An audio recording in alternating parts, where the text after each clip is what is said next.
गौतम बुद्ध ने जीवन के मूलभूत सत्य, ध्यान, मध्यम मार्ग और करुणा जैसे सिद्धांतों के माध्यम से मानवता को आंतरिक शांति, संतुलन और प्रेम का संदेश दिया।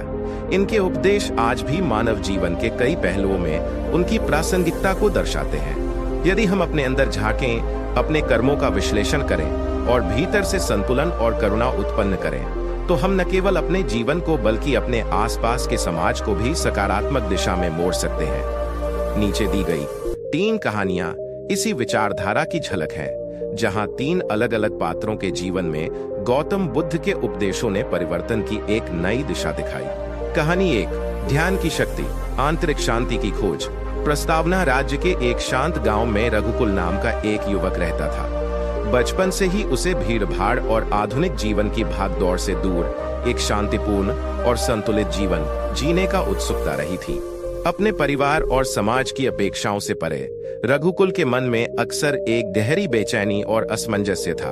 वह अपने आप को खोजने के लिए अनगिनत प्रश्नों में उलझा रहता था। जीवन का वास्तविक उद्देश्य क्या है? क्या बाहरी सुख सुविधाएं ही अंतिम सुख दे सकती हैं, या फिर कुछ ऐसा आंतरिक सत्य है जो उसे शांति प्रदान कर सके? संघर्ष की शुरुआत: रघुकुल का जीवन एक साधारण किसान परिवार से शुरू हुआ था। खेती बाड़ी, रोजमर्रा की चुनौतियां और पारिवारिक जटिलताएं उसकी युवा आयु में ही उसे आत्मसंदेह और बेचैनी में डूबो देते थे। गांव में उसे अक्सर देखा जाता कि वह सूर्योदय से पहले उठकर कछुआ तालाब के किनारे बैठ जाता और शांत जलधारा को निहारता रहता। उसे ऐसा महसूस होता कि कहीं उसके अंदर भी उस शांत जल की तरह एक स्थिरता छिपी हुई है, जिसे वह जीवन की भाग दौड़ में खो चुका था। एक दिन गांव में एक साधु ने दर्शन दिए। वे साधु गौतम बुद्ध की शिक्षाओं, विशेषकर ध्यान और आत्म साक्षात्कार पर बल देते थे। साधु ने बताया कि ध्यान एक ऐसा माध्यम है जिसके द्वारा हम अपने अंदर की उस आत्मा तक पहुंच सकते हैं जो अनंत है। रघुकुल ने पहली बार सचमुच महसूस किया कि शायद उसके अंदर भी एक गहरी शक्ति है जिसे उसने आज तक अनदेखा कर दिया था। ध्यान की ओर पहला कदम: रघुकुल ने साधु की बातों पर गहराई से विचार किया। उसने अपने मन में ठान लिया कि वह ध्यान की साधना अपनाएगा। पहले दिनों में उसे ध्यान में कठिनाई हुई। मन बार बार विचलित हो जाता, छोटी छोटी बातों में उलझकर वह अपने आप से दूर हो जाता था। परंतु धीरे धीरे उसने यह सीखा कि ध्यान का अभ्यास निरंतरता और धैर्य से ही संभव है। उसने अपने दिनचर्या में सुबह सुबह 1 घंटे का ध्यान सुनिश्चित किया और धीरे धीरे यह अभ्यास उसकी जिंदगी का हिस्सा बन गया। रघुकुल ने ध्यान के दौरान अपने अंदर के विचारों, भावनाओं और संदेहों को बिना किसी डर के स्वीकार करना शुरू किया। उसे महसूस हुआ कि जितना वह अपने मन की गहराई में उतरता है, उतनी ही आसानी से उसके अंदर की अशांति दूर होती जा रही है। ध्यान के अभ्यास से न केवल उसके मन की स्थिरता बढ़ी, बल्कि उसे अपने जीवन के कई मुद्दों का भी समाधान मिलने लगे। आंतरिक परिवर्तन और आत्मबोध: समय के साथ रघुकुल ने देखा कि उसके मन में एक नई जागृति, एक आंतरिक शांति और संतुलन की अनुभूति होने लगी है। अब वह दिन की शुरुआत एक स्थिर और सकारात्मक सोच के साथ करने लगा। उसकी सोच और व्यवहार में एक प्रकार की स्पष्टता और सरलता आई, जिसे देखकर गांव के अन्य लोग भी प्रभावित होने लगे। रघुकुल के परिवार और मित्रों ने भी उसकी इस नई ऊर्जा को महसूस किया। रघुकुल ने अपने ध्यान के अनुभवों को लेखन और बातचीत के माध्यम से साझा करना शुरू किया। उसने बताया कि कैसे ध्यान ने उसे अपने अतीत की गलतफहमियों और निराशाओं से मुक्त किया और उसे इस बात का एहसास कराया कि सच्ची खुशी हमारे अंदर ही निहित है। ध्यान ने उसे यह सिखाया कि बाहरी संसार की हलचल और संघर्ष के बावजूद भी अगर हम अपने अंदर की शांति पर ध्यान केंद्रित करें तो हमारे जीवन में स्थिरता और संतुलन बना रहता है। समुदाय में योगदान: रघुकुल के इस परिवर्तन ने उसके गांव में भी सकारात्मक बदलाव लाया। उसने गांव के अन्य युवाओं को भी ध्यान की साधना में शामिल होने के लिए प्रेरित किया। धीरे धीरे गांव के लोग भी ध्यान और आत्मान्वेषण के माध्यम से अपने जीवन की समस्याओं का समाधान ढूंढने लगे। एक छोटे से समुदाय में इस आध्यात्मिक परिवर्तन ने सभी के मन में एक नई ऊर्जा का संचार कर दिया।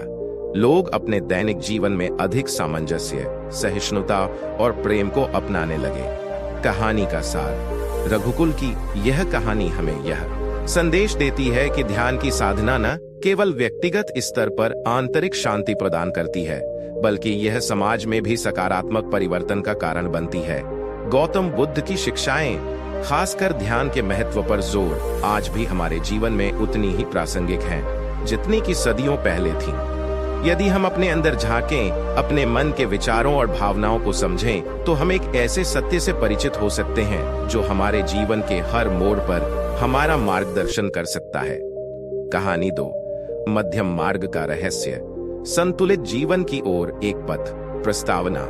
बुद्ध ने विभिन्न प्रकार के ध्यान अभ्यासों का वर्णन किया, जिनमें समाधि ध्यान और विपस्सना ध्यान प्रमुख है। समाधि ध्यान में मन की एकाग्रता पर बल दिया जाता है, जबकि विपस्सना ध्यान में आत्मनिरीक्षण और सत्य का अनुभव करने की प्रक्रिया शामिल होती है। आध्यात्मिक उन्नति का साधन ध्यान न केवल मानसिक शांति का स्रोत है, बल्कि यह आत्मबोध की ओर अग्रसर करता है। जब हम नियमित ध्यान का अभ्यास करते हैं, तो हम अपने अंदर की ऊर्जा को संतुलित कर लेते हैं और बाहरी दुनिया के शोरगुल से दूर होकर एक गहरी स्थिरता का अनुभव करते हैं। ध्यान और आधुनिक जीवन। आज के इस तेज तर्रार जीवन में, जहां तनाव, चिंता और अनिश्चितता आम बात है, ध्यान का अभ्यास अत्यंत आवश्यक हो गया है। चाहे वह योग, मेडिटेशन या अन्य आध्यात्मिक अभ्यास हो, इनका उद्देश्य व्यक्ति को मानसिक तथा शारीरिक रूप से स्वस्थ रखना है। ध्यान की यह प्रथा हमें सिखाती है कि बाहरी संसार की हलचल से हटकर भी हम आंतरिक शांति और संतुलन प्राप्त कर सकते हैं। 5. कर्म और पुनर्जन्म का सिद्धांत। बुद्ध के सिद्धांतों में कर्म की अवधारणा और पुनर्जन्म का विचार महत्वपूर्ण स्थान रखता है। ये दोनों अवधारणाएं आपस में जुड़े हुए हैं और व्यक्ति के जीवन में उसके कर्मों के परिणाम स्वरूप जीवन की दिशा निर्धारित करती हैं। कर्म का अर्थ। कर्म शब्द का अर्थ है क्रिया। गौतम बुद्ध के अनुसार हमारे सभी कार्य, चाहे वे अच्छे हों या बुरे, हमारे भविष्य पर सीधा प्रभाव डालते हैं। हर कर्म का एक निश्चित फल निश्चित रूप से मिलता है। पुनर्जन्म की प्रक्रिया। बुद्ध के अनुसार मृत्यु के पश्चात आत्मा का पुनर्जन्म होता है। यह पुनर्जन्म हमारे पिछले कर्मों के आधार पर निर्धारित होता है। सकारात्मक कर्म अच्छे पुनर्जन्म और सुखद भविष्य का आधार बनते हैं, जबकि नकारात्मक कर्म दुखद पुनर्जन्म की ओर ले जाते हैं। नकारात्मक और सकारात्मक कर्मों का तुलनात्मक विश्लेषण। बुद्ध ने यह स्पष्ट किया कि केवल भौतिक या सांसारिक कार्यों से जीवन सफल नहीं होता। हमें अपने आंतरिक गुणों का विकास भी करना चाहिए, जैसे कि सहानुभूति, करुणा और दया। इन गुणों की उपज अच्छे कर्मों में निहित होती है, जो अंततः हमें जीवन में शांति प्रदान करती हैं। कर्म सिद्धांत का आधुनिक महत्व। आधुनिक मनोविज्ञान भी इस बात पर जोर देता है कि हमारे किए गए कर्म हमारे मानसिक स्वास्थ्य और हमारे संबंधों पर प्रत्यक्ष प्रभाव डालते हैं। चाहे वह कार्यस्थल पर हो या व्यक्तिगत जीवन में, सकारात्मक कर्मों का सार्थक योगदान हमारे जीवन की गुणवत्ता में बढ़ोतरी करता है। इस प्रकार कर्म और पुनर्जन्म के सिद्धांत हमें यह सिखाते हैं कि हमारा प्रत्येक कार्य महत्वपूर्ण है और हर कर्म का एक निश्चित फल होता है। यह सिद्धांत व्यक्ति को सही राह पर चलने की प्रेरणा देता है। 6. अनित्यत्व और निरासक्ति का संदेश। गौतम बुद्ध ने यह स्पष्ट किया कि संसार में कुछ भी स्थायी नहीं है। यह अनित्यत्व का सिद्धांत हमारे जीवन की वास्तविकता को दर्शाता है। परिवर्तन ही संसार का नियम है। परिवर्तनशीलता की प्रकृति। बुद्ध ने महसूस किया कि जो भी स्थिति हमें सुख देती है, वह थोड़े समय बाद बदल जाती है। अनित्यत्व का यह सिद्धांत हमें सिखाता है कि हमेशा बाहरी परिस्थितियों पर निर्भर रहने की अपेक्षा अपने अंदर स्थिरता और संतुष्टि पैदा करनी चाहिए। जब हम इस सत्य को समझ लेते हैं कि संसार में कुछ भी स्थायी नहीं है, तब हम अपने दुख और आशाओं से ऊपर उठकर मानसिक रूप से स्वतंत्र हो सकते हैं। निरासक्ति का अर्थ। अनित्यत्व का ज्ञान हमें निरासक्ति की ओर ले जाता है, अर्थात अपने इच्छाओं, लालच और बाहरी सुख सुविधाओं से बंद करना रहने का सिद्धांत। जब हम निरासक्ति का अभ्यास करते हैं, तो हम अपने मन को उन सभी भावनात्मक बंधनों से मुक्त कर देते हैं जो हमें दुखी करते हैं। निरासक्ति का आध्यात्मिक महत्व। निरासक्ति का अभ्यास हमें जीवन के वास्तविक महत्व को समझने में मदद करता है। जब हम यह स्वीकार कर लेते हैं कि बाहरी दुनिया में बदलाव ही नियम है, तो हम अपने भीतर एक स्थायी शांति की अनुभूति कर पाते हैं। यह शांति हमें बाहरी परिवर्तन के बावजूद केंद्रित और स्थिर बनाए रखती है। आधुनिक दृष्टिकोण से निरासक्ति आज के इस उपभोक्ता समाज में, जहां लगातार विज्ञापन और भौतिक सुख सुविधाओं का लालच है, निरासक्ति का संदेश अत्यंत आवश्यक हो जाता है। जब हम अपने आप को बाहरी वस्तुओं और घटनाओं से जोड़कर रखते हैं तो जीवन में अनिश्चितता और अशांति बनी रहती है। निरासक्ति की भावना हमें इस चक्र से बाहर निकलकर अपने अंदर की सच्ची सुख शांति को पहचानने की प्रेरणा देती है। 7 करुणा, दया और शांति का संदेश अंतिम लेकिन अति आवश्यक बिंदु जो गौतम बुद्ध के जीवन को विशेष बनाता है वह है उनका करुणा और दया का संदेश। उन्होंने मानवता की सेवा और प्रेम की शक्ति पर जोर दिया जो आज भी समाज में शांति, सौहार्द और भाईचारे की भावना को प्रोत्साहित करता है। करुणा का मूल्यों का सार गौतम बुद्ध का मानना था कि करुणा और दया के बिना कोई भी समाज या व्यक्ति पूर्णतः विकसित नहीं हो सकता। उन्होंने यह स्पष्ट किया कि अपने और दूसरों के दुख को समझना और उन्हें दूर करने की इच्छा रखना ही मानवता की सर्वोच्च विशेषता है।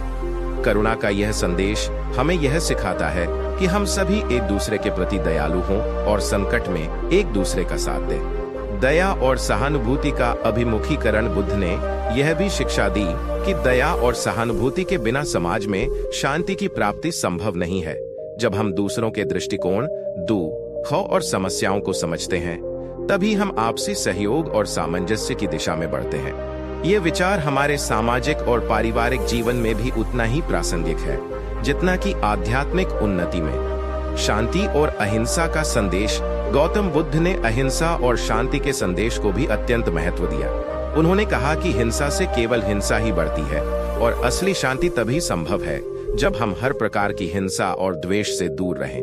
उनकी शिक्षाएं हमें यह भी बताती हैं कि शांति का मूल स्रोत हमारे अपने मन में है। जब हम अपने अंदर की अशांति को समझते हैं और उसे दूर करते हैं तभी हम बाहरी दुनिया में भी शांति का संचार कर सकते हैं। करुणा और दया का वैश्विक प्रभाव बुद्ध के करुणा के संदेश ने पूरे विश्व में कई धार्मिक और दार्शनिक परंपराओं को प्रभावित किया है।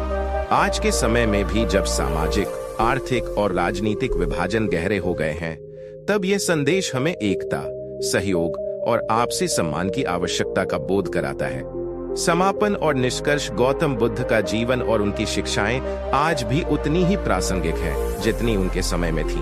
उनके द्वारा प्रतिपादित 7 मुख्य सिद्धांत। 1 जीवन का अनित्य सत्य और दुख की स्वीकृति।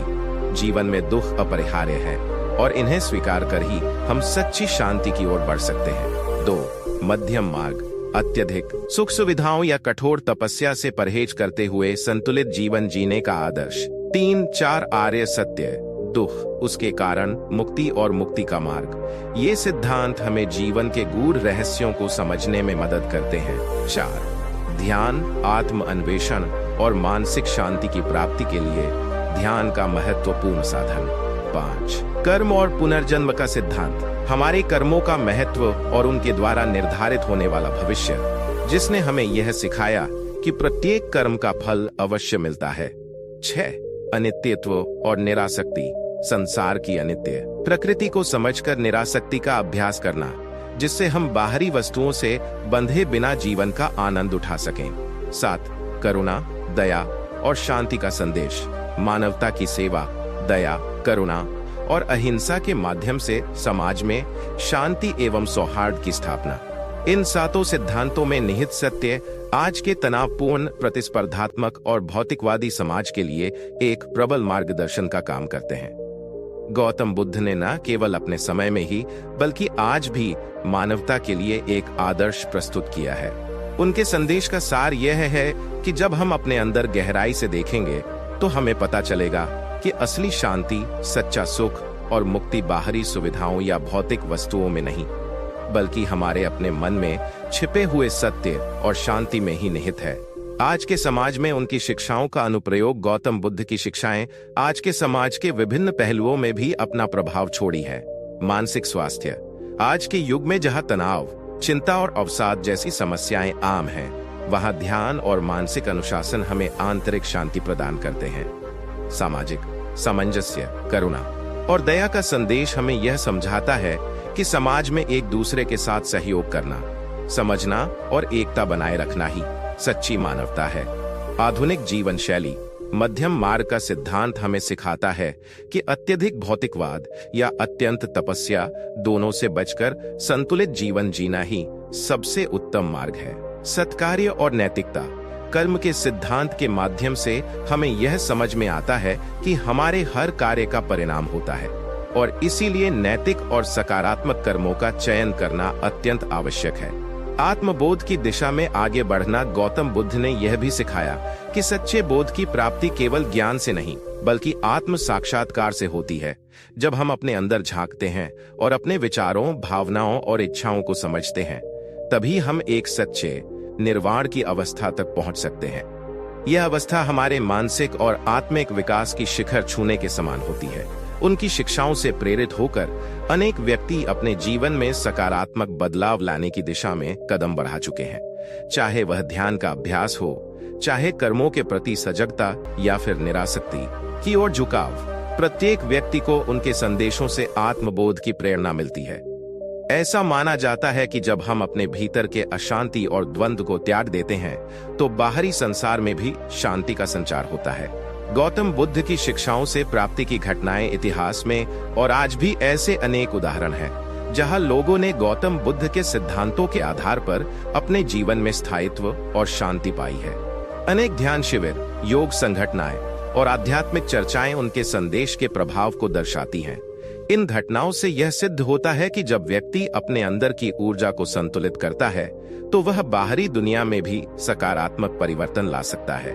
समकालीन समाज में चुनौतियां और बुद्ध की शिक्षाएं आज के समाज में जहां तकनीकी प्रगति ने भौतिक सुख सुविधाएं बढ़ाई हैं, वहीं मानसिक और आध्यात्मिक शांति की कमी भी देखी गई है। इस तनावपूर्ण वातावरण में गौतम बुद्ध के सिद्धांत 4 आर्य सत्य, मध्यम मार्ग, ध्यान, कर्म और करुणा हमें सिखाते हैं कि सच्ची शांति बाहरी वस्तुओं में नहीं बल्कि हमारे अपने मन में निहित है। जब हम इन सिद्धांतों को अपनाते हैं तो हम न केवल अपने मानसिक तनाव से मुक्त हो सकते हैं बल्कि समाज में भी सौहार्द एवं शांति का प्रवाह सुनिश्चित कर सकते हैं। अंतर्ज्ञान का महत्व गौतम बुद्ध ने अंतर्ज्ञान इंट्रोस्पेक्शन को अति आवश्यक माना। उन्होंने बताया कि जब हम अपने भीतर की गहराई में जाकर स्वयं का निरीक्षण करते हैं तब हम अपने असली स्वरूप को पहचानते हैं। यह अंतर्ज्ञान हमें अहंकार, द्वेष और लोभ से ऊपर उठकर एक शांतिपूर्ण और संतुलित जीवन जीने की दिशा में मार्गदर्शन करता है। अंतर्ज्ञान की यह शक्ति हमें न केवल आत्म साक्षात्कार की ओर ले जाती है बल्कि हमें यह भी सिखाती है कि सच्चा ज्ञान आत्मा के भीतर छिपा होता है, न कि बाहरी दुनिया में। निष्कर्ष, गौतम बुद्ध की शिक्षाएं हमें बताती हैं कि जीवन के मूलभूत प्रश्नों का उत्तर बाहरी साधनों में नहीं बल्कि आत्म के निरीक्षण में निहित है। जीवन के 7 महत्वपूर्ण पहलुओं, दुख की स्वीकृति, मध्यम मार्ग, 4 आर्य सत्य, ध्यान, कर्म एवं पुनर्जन्म का सिद्धांत, अनित्यत्व और निरासक्ति तथा करुणा, दया और शांति का संदेश मिलकर एक संपूर्ण दर्शन प्रस्तुत करते हैं। इन शिक्षाओं का अनुसरण करने से व्यक्ति न केवल अपने जीवन में सच्ची शांति और संतुलन प्राप्त कर सकता है बल्कि समाज में भी सहयोग, प्रेम और एकता का सृजन कर सकता है। यहाँ तक कि आधुनिक समाज में भी, जहाँ भौतिक सुख सुविधाओं के अत्यधिक प्रचलन ने मानसिक शांति को कहीं खो दिया है, गौतम बुद्ध की शिक्षाएं एक अनमोल पथ प्रदर्शक का कार्य करती हैं। उनके सिद्धांत हमें सिखाते हैं कि बाहरी सुख सुविधाओं की अपेक्षा अंदरूनी शांति, संतुलित जीवन और आत्म साक्षात्कार ही वास्तविक सुख का स्रोत है। व्यक्तिगत विकास और आत्म सुधार गौतम बुद्ध का जीवन हमें यह भी संदेश देता है कि आत्म सुधार और व्यक्तिगत विकास की दिशा में निरंतर प्रयास करने से जीवन में स्थायित्व और समृद्धि आती है। उनके द्वारा प्रतिपादित सिद्धांतों का अनुसरण करते हुए व्यक्ति न केवल अपने अंदर की पीड़ा और अशांति को दूर कर सकता है बल्कि अपने चारों ओर एक ऐसा वातावरण भी बना सकता है जहां प्रेम, करुणा और सहानुभूति का संचार हो। यह संदेश आज के युवा वर्ग, शिक्षक, नीतिकार और समाज सुधारकों के लिए भी अत्यंत प्रासंगिक है, जो अपने व्यक्तिगत और सामूहिक जीवन में स्थायित्व और समृद्धि की तलाश में है। समाज में परिवर्तन की पहल गौतम बुद्ध की शिक्षाओं से प्रेरित होकर विश्व भर में अनेक संगठन और ध्यान केंद्र स्थापित किए गए हैं। इन केंद्रों में लोग न केवल ध्यान और योग का अभ्यास करते हैं बल्कि करुणा, सहानुभूति और सामाजिक सहयोग के माध्यम से एक संयुक्त सामुदायिक जीवन की स्थापना करते। क्या बाहरी सुख सुविधाएं ही अंतिम सुख दे सकती हैं या फिर कुछ ऐसा आंतरिक सत्य है जो उसे शांति प्रदान कर सके? संघर्ष की शुरुआत रघुकुल का जीवन एक साधारण किसान परिवार से शुरू हुआ था। खेती बाड़ी, रोजमर्रा की चुनौतियां और पारिवारिक जटिलताएं उसकी युवा आयु में ही उसे आत्मसंदेह और बेचैनी में डूबो देते थे। गांव में उसे अक्सर देखा जाता कि वह सूर्योदय से पहले उठकर कछुआ तालाब के किनारे बैठ जाता और शांत जलधारा को निहारता रहता। उसे ऐसा महसूस होता कि कहीं उसके अंदर भी उस शांत जल की तरह एक स्थिरता छिपी हुई है जिसे वह जीवन की भाग दौड़ में खो चुका था। एक दिन गांव में एक साधु ने दर्शन दिए। वे साधु गौतम बुद्ध की शिक्षाओं, विशेषकर ध्यान और आत्म साक्षात्कार पर बल देते थे। साधु ने बताया कि ध्यान एक ऐसा माध्यम है जिसके द्वारा हम अपने अंदर की उस आत्मा तक पहुंच सकते हैं जो अनंत है। रघुकुल ने पहली बार सचमुच महसूस किया कि शायद उसके अंदर भी एक गहरी शक्ति है जिसे उसने आज तक अनदेखा कर दिया था। ध्यान की ओर पहला कदम रघुकुल ने साधु की बातों पर गहराई से विचार किया। उसने अपने मन, मानसिक संतुलन और आत्मिक उन्नति प्राप्त कर सकता है। यह ज्ञान हमें याद दिलाता है कि चाहे जीवन में कितनी भी विपरीत परिस्थितियां आएं, आंतरिक शांति और संतुलन हमें सदैव उज्जवल पथ पर अग्रसर रखने में सक्षम होते हैं।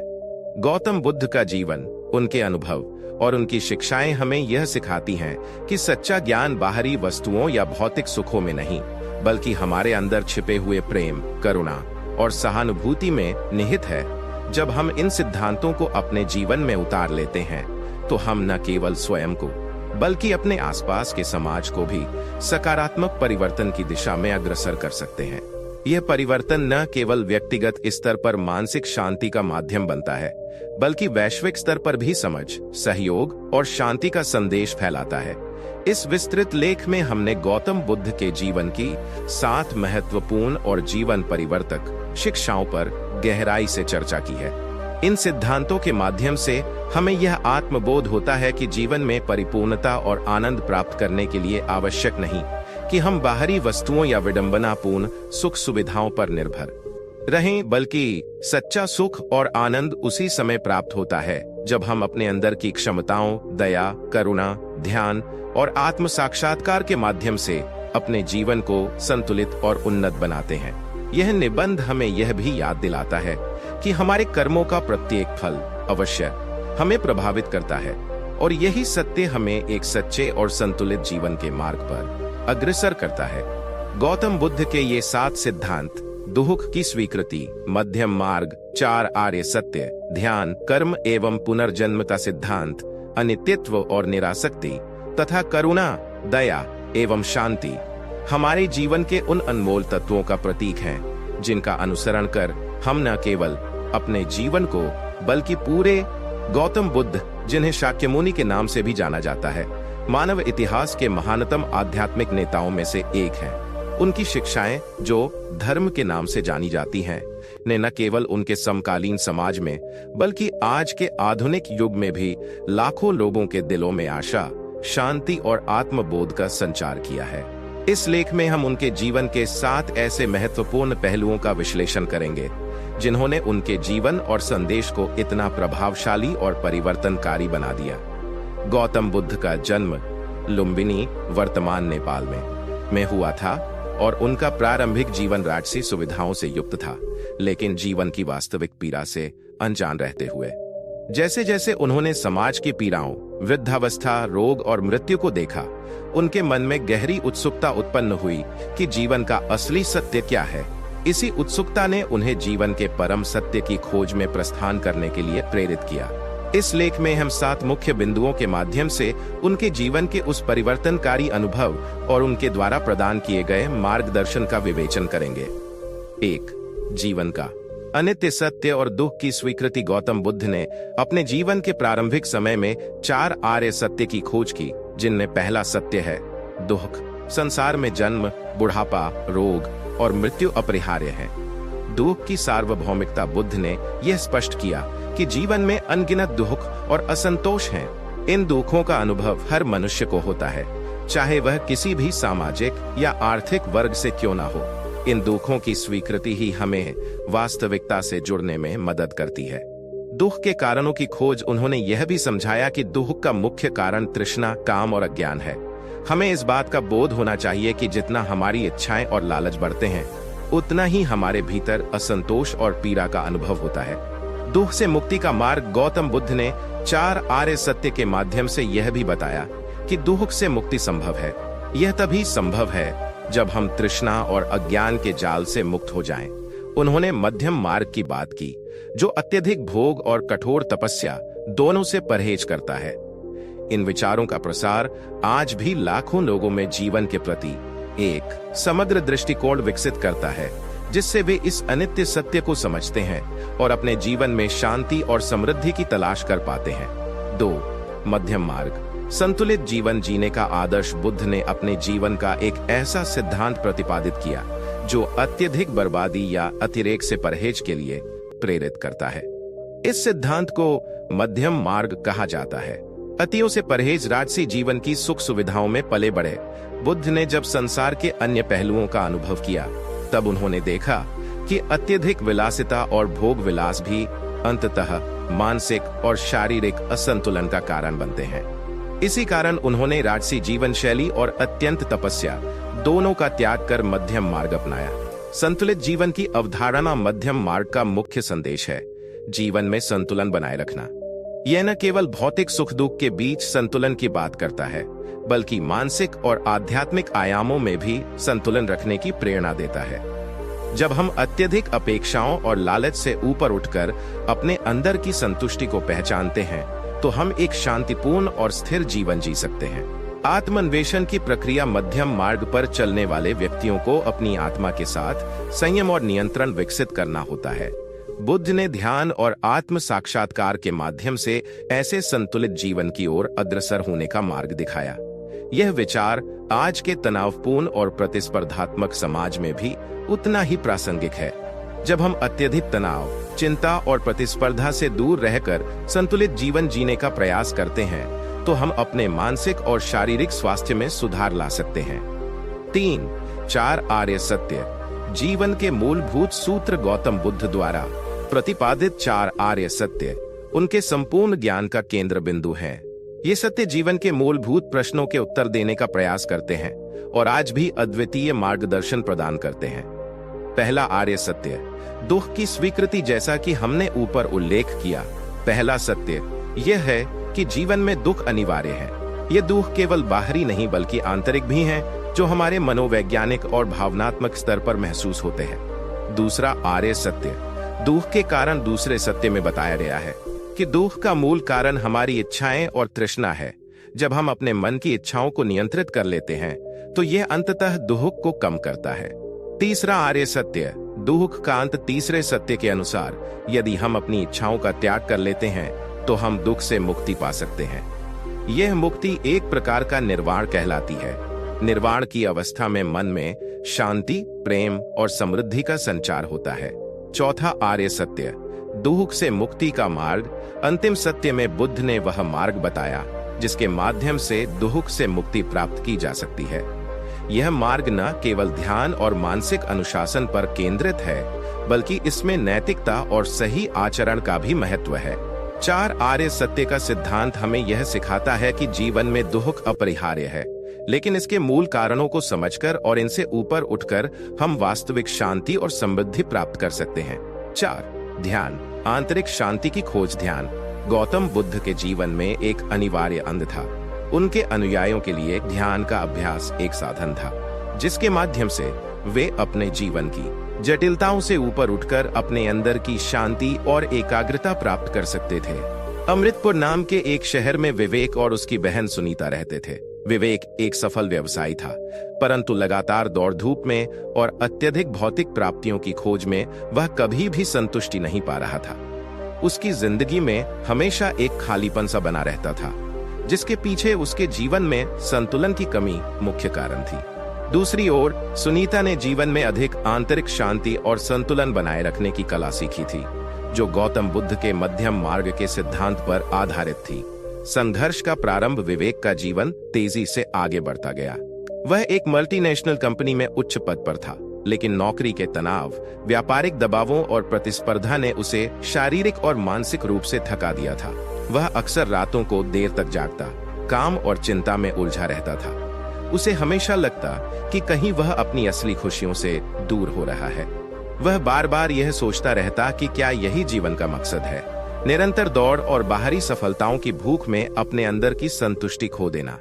एक दिन विवेक की मुलाकात सुनीता से हुई, जिन्होंने अपने जीवन में संतुलन और मध्यम मार्ग के सिद्धांत को अपनाया था।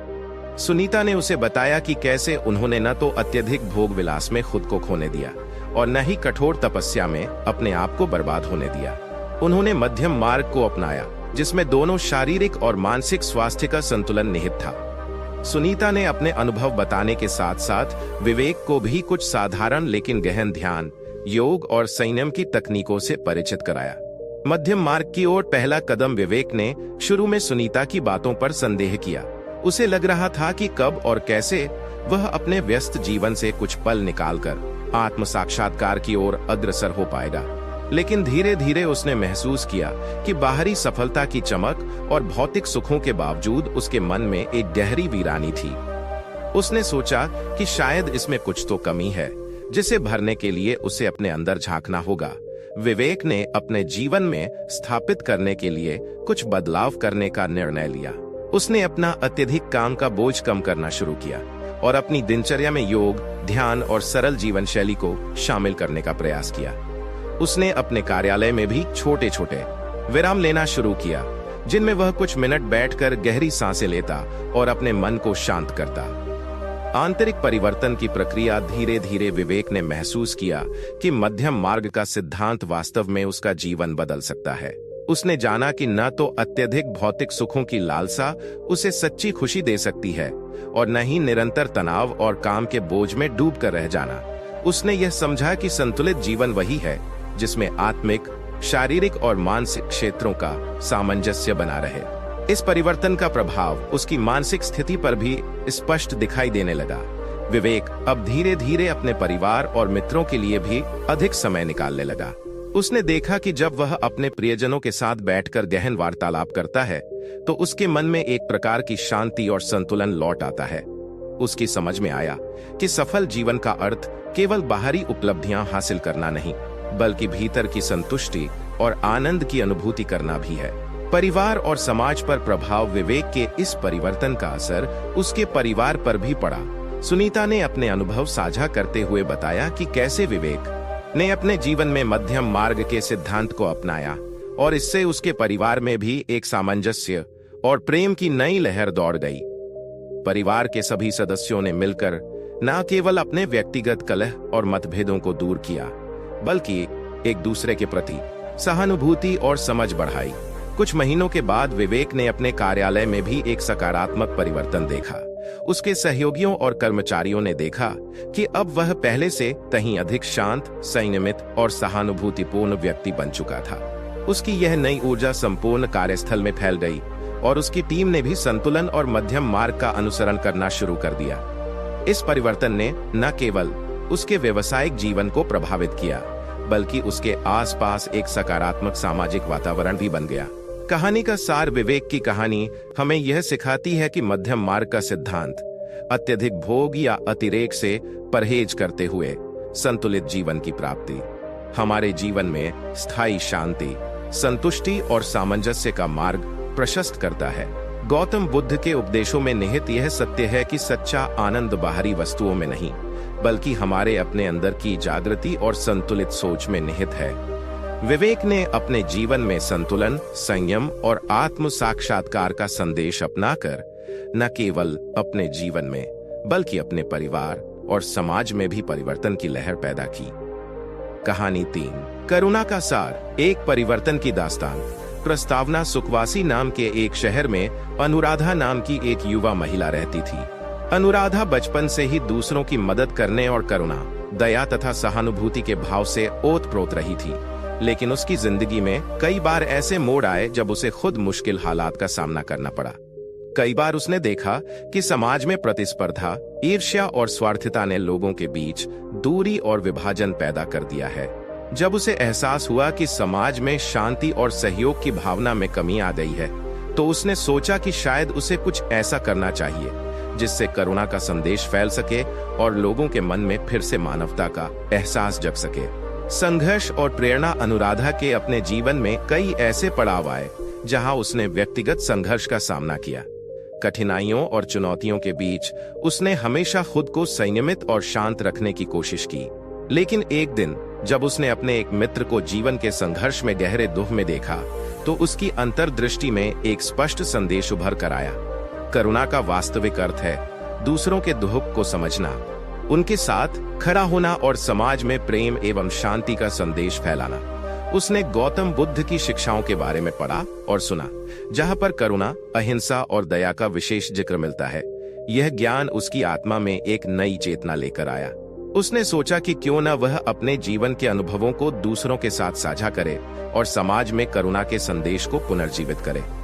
उसने स्वयंसेवी कार्यों, सामुदायिक सेवाओं और ध्यान शिविरों का आयोजन करने का निर्णय लिया, जिससे लोगों में एकता, सहानुभूति और आपसी सहयोग की भावना फिर से स्थापित हो सके।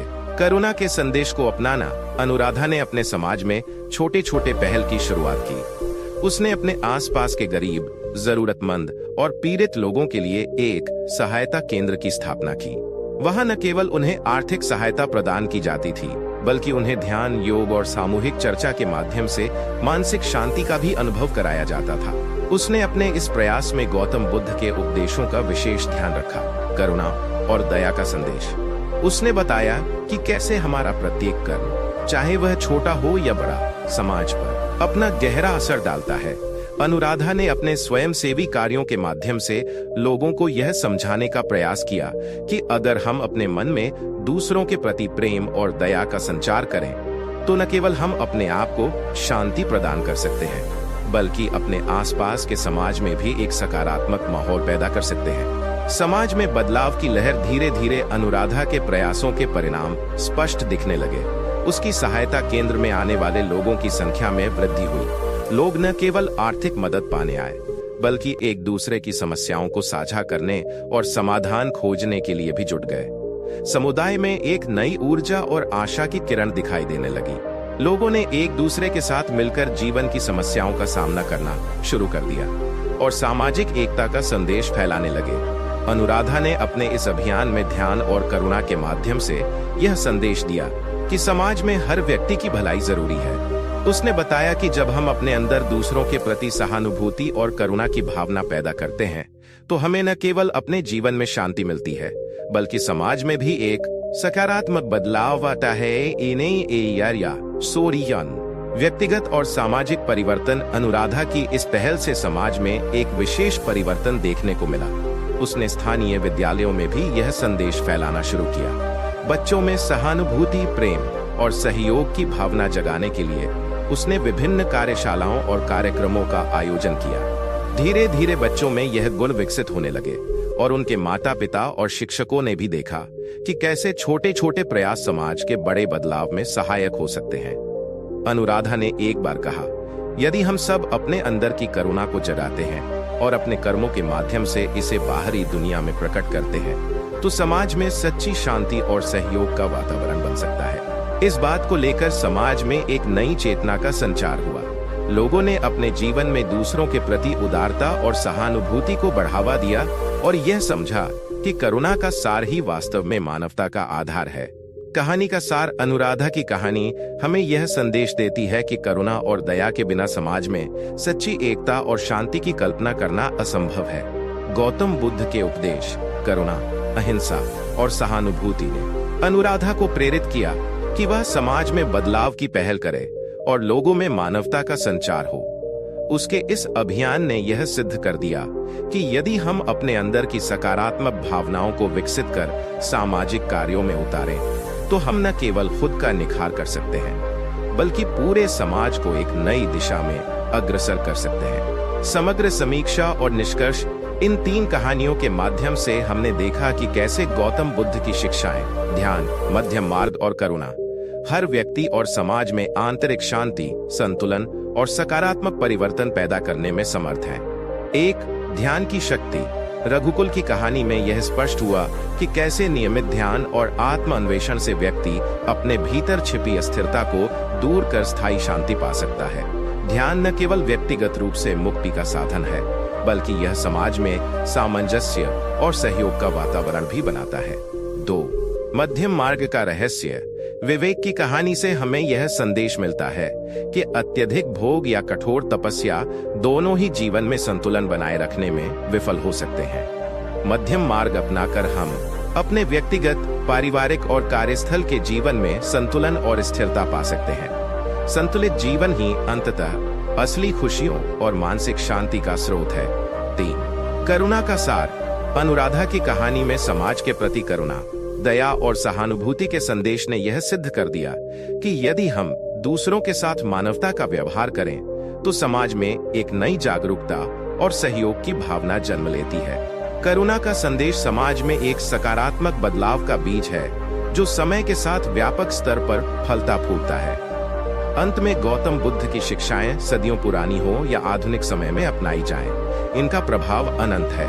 ये सिद्धांत हमें यह सिखाते हैं कि सच्चा सुख बाहरी भौतिक वस्तुओं में नहीं, बल्कि अपने अंदर छिपी सकारात्मक ऊर्जा, ध्यान, संयम और करुणा में निहित है। चाहे वह अकेले व्यक्ति की यात्रा हो, पारिवारिक जीवन की चुनौतियां हो या समाज में एकता की आवश्यकता, इन शिक्षाओं का अनुसरण करके हम सभी अपने जीवन में वह शांति, संतुलन और सकारात्मक परिवर्तन ला सकते हैं जिसकी हम कामना करते हैं। इस विस्तृत 5000 शब्दों में प्रस्तुत इस लेख में 3 कहानियों के माध्यम से यह दर्शाया गया है कि कैसे ध्यान के अभ्यास, मध्यम मार्ग के संतुलित जीवन और करुणा के संदेश ने न केवल व्यक्तियों के जीवन में सुधार किया, बल्कि समाज में भी एक नई ऊर्जा और समझ का संचार किया।